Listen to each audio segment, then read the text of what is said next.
Madam வணக்கம். விழுப்புரம் மாவட்டம் மழை வெள்ளத்தால் பாதிக்கப்பட்ட குடும்பங்களை உடனடியாக நேரடியாக சென்று சந்தித்து நிவாரண உதவி, அன்னதானம் மற்றும் பல்வேறு நலத்திட்ட உதவிகளை செய்து ஆறுதல் கூர்ந்தீங்க. களத்திலிருந்து பார்த்த உண்மை நிலவரம் என்ன அப்படிங்கிற சென்னையில இருந்து செந்தில் கேட்கிறாருங்கம்மா. வணக்கம் செந்தில்.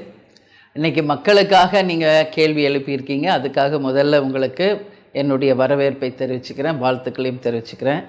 நேற்றைய தினம் விழுப்புரம் மாவட்டத்திற்கு நேரடியாக சென்று இந்த ஃபெங்சால் புயலால் மழையால் பாதிக்கப்பட்ட அனைத்து பகுதிகளுக்கும் நேரடியாக சென்று மக்களை சந்தித்து, எப்பொழுதும் தலைவர் அவர்கள் நமக்கு சொல்லியது போல இயன்றதை செய்வோம் இல்லாதவர்க்கே என்ற வகையில் நமது கழகத்தின் மூலமாக அரிசி, புடவை, காய்கறிகள், ஒரு வீட்டுக்கு தேவையான உடைமைகள், அது மட்டும் இல்லாமல் ஒரு நிறைய பேர் வீடுகள் சேதமடைஞ்சிருந்தது, அதுக்கான நிதி உதவி எல்லாவற்றையும் கொடுத்து உணவு அளித்து அத்தனை பேரையும் சற்றேறக்குரிய ஒரு 10 இடங்களில் நேராக போய் ஆய்வு செஞ்சுட்டு அத்தனை பேருக்கும் ஆறுதல் தெரிவிச்சுட்டு வந்தேன். இப்போது நான் நேரடியாக எனக்கு களத்தில் போகும்போது பல விஷயங்கள் புரியுது. இது தொடர்ந்து பல ஆண்டு காலமாக நம்ம திமுகவை ஒவ்வொரு வாட்டியும் சொல்லிக்கிட்டு இருக்கோம். தொலைநோக்கு பார்வையோடு நீங்கள் திட்டமிட்டு வருகின்ற மழைக்காலத்தில் தமிழக மக்களையும் தமிழ்நாட்டையும் எப்படி காப்பாற்றணும் அப்படின்னு ஒரு பக்காவை நீங்கள் ஒரு திட்டம் போடணும், அது வகையில் நீங்கள் செயல்படணும்னு பல முறை சொன்னோம். ஆனால் இது வரைக்கும் அந்த மாதிரி முன்னேற்பாடுகளோ முன்னெச்சரிக்கை நடவடிக்கைகளோ அங்கே நடந்ததாகவே அங்கே தெரியல. நேரடியாக நம்ம களத்தில் பார்க்குறப்போ டிவிலெல்லாம் வர்றது கொஞ்சம் தான் வருது, ஒரு 50% தான் மீடியாவில் நம்ம பார்க்குறோம். 100% விழுப்புரம், கடலூர், சேலம், தருமபுரி, கிருஷ்ணகிரி, காஞ்சிபுரம், செங்கல்பட்டு, மயிலாடுதுறை, டெல்டா மாவட்டங்களாகிய நாகை, திருவாரூர், தஞ்சாவூர் எல்லா மாவட்டங்களும் இன்றைக்கி பாதிக்கப்பட்டிருக்கிறது உண்மை. சென்னையில் நம்ம இருக்கிறோம். சென்னை மட்டுமே எப்போ பாரு நம்ம கான்சன்ட்ரேட் பண்ணிக்கிட்டு இருக்கிற ஒரு ஆட்சியை நம்ம பார்க்குறோம். ஆனால் இவர்களுக்கு தமிழ்நாடு முழுக்க இருந்து தான் வாக்களிச்சிருக்காங்க. அதனால் வெறும் சென்னை மட்டும் தமிழ்நாடு இல்லை, ஒட்டுமொத்த மாவட்டங்களும் இந்த மழையால் பாதிக்கப்பட்டிருக்கிறதை நேரடியாக பார்க்க முடியுது. நான் அங்கே போகிறப்போ இன்றைக்கி அத்தனை கிராமங்களும் மழை வெள்ளத்தால் சூழப்பட்டிருக்கிறது. ஒரு கிராமம்னா உங்களுக்கே தெரியும், ஒரு சின்ன சின்ன குடிசை வீடுகள், சின்ன சின்ன வீடுகள், மொத்த சாலைகளே அங்கே இல்லாத ஒரு நிலைமையை நம்ம பார்க்க முடிகிறது. அங்கே மெயினாக இன்றைக்கி மக்கள் என்ன கேட்குறாங்க அப்படின்னா, கரண்ட் இல்லை, உணவு இல்லை, தண்ணி குடிக்கிறதுக்கு தண்ணி இல்லை, போக்குவரத்து இல்லை, அத்தியாவசிய பொருட்கள் கிடைக்க மாட்டேங்குது, 3 நாளாக நாங்கள் சாப்பிடலாமா அப்படின்னு அவங்கெல்லாம் கேட்கும்போது ரொம்ப மனசு கஷ்டமாக இருக்குது. ஸோ இந்த அரசு உடனடியாக என்ன செய்யணும் அப்படின்னா, சும்மா போய் அப்படியே ஒரு வாக்கிங் போகிற மாதிரி போய் மக்களை சந்திக்கிறத விட்டுட்டு உண்மையிலே மக்களுக்கு என்ன தேவைன்றது குறிப்பறிந்து அந்த அவர்களுக்கு அது போய் சேர்க்கணும். இப்போ மெயினாக எங்கெல்லாம் குடி தண்ணீர் இல்லையோ குடி தண்ணீர் லாரிகளை அனுப்புங்க. மெயின் அதுதான். மக்கள் பூரா அதான் நம்மக்கிட்ட கேட்குறாங்க. எங்கெல்லாம் கிராமங்கள் பாதிச்சிருக்கோ குடி தண்ணீர் லாரி மூலமாக உடனடியாக தண்ணீர் விநியோகம், மின்சார விநியோகம், அத்தியாவசிய பொருட்களை கொடுக்கணும். இன்றைக்கி ரேஷன் கடை மூலமாக அத்தியாவசிய பொருட்களை மக்களுக்கு கிடைக்க செய்ய வேண்டும். அது மட்டும் இல்லை, இன்றைக்கி விவசாய மக்களுக்கும் இந்த மழையால் பாதிக்கப்பட்ட மக்களுக்கும் உடனடியாக நிவாரணத் தொகையை தர வேண்டியது இந்த அரசினுடைய கடமை. இன்றைக்கி 2 லட்சம் ஹெக்டேர் கிட்ட பாதிக்கப்பட்டிருக்குது. அப்போது அந்த விவசாயிகள் இதையே நம்பியிருக்கிறவர்கள் வாழ்க்கை இன்றைக்கி கேள்விக்குறியாக மாறப்பட்டிருக்கு. அதனால் உடனடி அவங்களுக்கு தேவை நிவாரண உதவி. அந்த நிதியை உடனடியாக இந்த அரசு தரணும். அதே மாதிரி பாதிக்கப்பட்ட மக்களுக்கும் தரணும். இன்றைக்கி அவங்கவுங்க உடைமைகளை இழந்து உயிரை மட்டுமே இன்றைக்கி வச்சுக்கிட்டு வாழக்கூடிய ஒரு நிலைமை என்னால் கண்ணார பார்க்க முடிஞ்சது.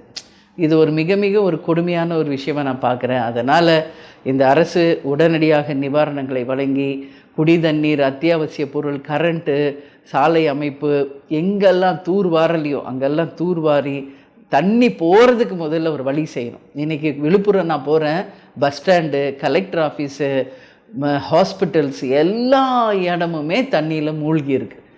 இன்றைக்கி பைப் போட்டு வாட்டரை வெளியே எடுத்தாலும் அதையும் மறுபடியும் ரோட்டில் தான் விடுகிறாங்க.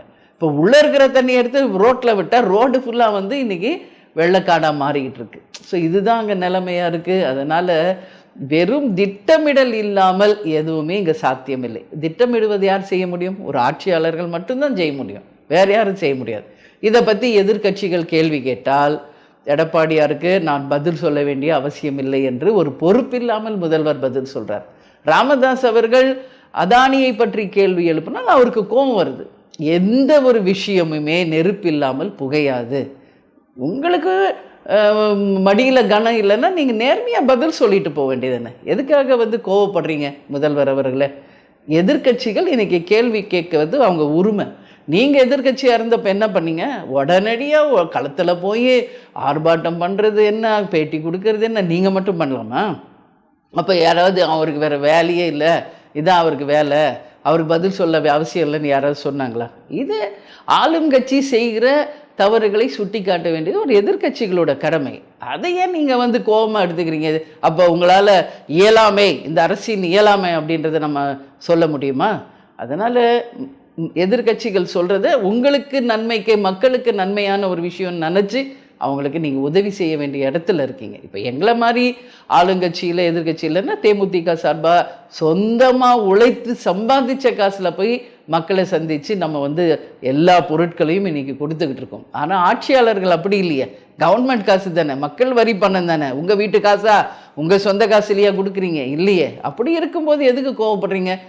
கட்டாயம் இந்த மாதிரி ஒரு பெரிய மழை வெள்ளமோ சுனாமியோ இந்த மாதிரி இயற்கை அழிவுகள் வரும் பொழுது அத்தனை பேருக்கும் ஒரு பொறுப்பு இருக்குது. ஆட்சியாளர்கள், அதிகாரிகள், மினிஸ்டர்ஸ், எம்எல்ஏஸ் எல்லாம் போய் மக்களுக்கு ஆவண செய்யுங்க. நான் நேற்று போய் ஒரு இடத்துல சிக்கன் பிரியாணி நம்ம கட்சி சார்பாக எல்லாருக்கும் ஒரு இடத்துல தங்க வச்சவங்களுக்கு கொடுக்குறோம்.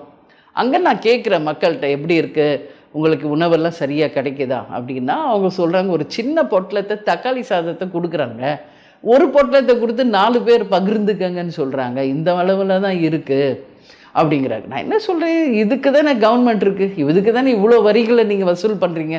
இந்த மாதிரி ஒரு மிகப்பெரிய ஒரு மக்கள் ஒரு இன்னலில் இருக்கிறப்ப கூட இந்த கவர்மெண்ட் அவங்களுக்கு ஹெல்ப் பண்ணலன்னா அப்புறம் இந்த கவர்மெண்ட் இருந்தால் என்ன, இல்லைன்னா என்ன அப்படின்றத மக்கள் கேள்வி.